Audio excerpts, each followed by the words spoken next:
Assalamu alaikum warahmatullahi wabarakatuh, ndugu mpenzi mfuatiliaji wa chaneli yangu, nikiwa na matumaini ya kwamba umeamka salama buheri wa afya.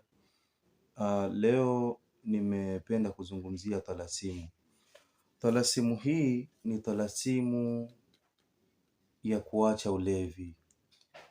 It's either ni sigara, ni pombe, ni bangi, ama ulevi wowote ule ambao haufeel uko comfortable mpaka uutumie. Yani ukiutumia ndo una feel uko comfortable na umekufikisha mwisho, haupendi kuwa katika hiyo hali. Basi talasimu hii ni talasimu ambayo utatakiwa uiandike.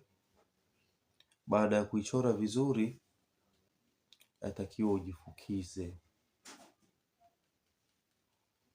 Yani talasimu hii utatakiwa uichore. Ukishaichora, ichore karatasi 14, ama utachora moja kisha utafanya kopi zingine ziwe 14, na kila siku utatakiwa kujifukiza talasimu hii.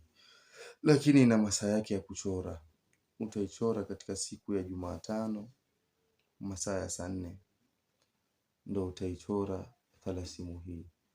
Na labda ukikosa Jumanne, Jumatano, utaichora siku Alhamisi.